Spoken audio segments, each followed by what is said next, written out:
Huge thank you to everyone for making this a place that we could call home. Back in April of this year, the FTX CEO and founder Sam Bankman-Fried, along with government officials, broke ground for a $60 million headquarters on West Bay Street. It's a move that the now embattled CEO at the time said the Bahamas would be the envy of the world. It is unambiguously the case that prior to this, we did not have a home as a company. We did not have a place that we felt comfortable and excited about, that we felt like could be a long-term place for a headquarters for us. So it's been incredibly valuable for us. We're incredibly grateful. And I can say as well that a number of other countries are incredibly jealous of what you guys have done. But some 6 months later, Freud is facing bankruptcy and a number of international investigations, including the alleged mishandling of funds. This, coupled with a failed bailout from its rival Binance Group.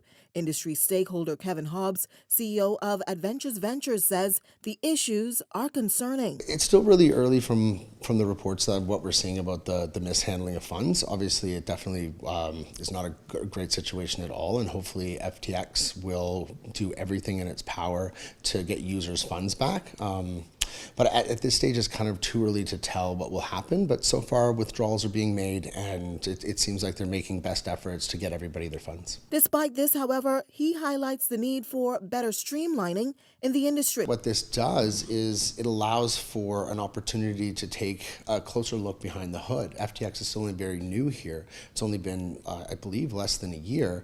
And this is something that no one could predict. But who's at fault? And did the Bahamas have a role to play? Controlled out of the U.S., and it doesn't look like, from what we've seen so far, and things are still trying to unfold, that any of this really happened in the Bahamas here. So I don't think from a Bahamian standpoint that anything could have been done to prevent this, but moving forward, there are ways that the Commission and the government here can really work with experts in this space and projects in this space to kind of prevent something like this in the future. Since the story broke earlier this week, many have questioned if the big dreams of FTX on a local level will ever materialize.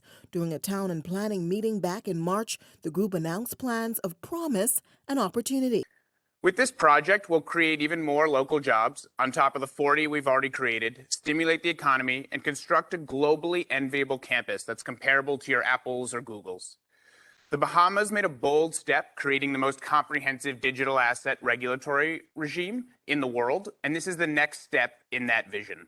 And while the company may have been more than challenged to recoup or even find financing, Hobbs believes there is a silver lining. I think that right now it kind of looks a little bit bleak, but the government here has been doing a lot of great things to bring world leaders in the crypto space here to the Bahamas. And this is just a chance for more education, more opportunity to bring more leaders here and work with the government on ways that we can get proper regulation to really create products that are going to work for every user and give Bahamians more access to opportunity in this space.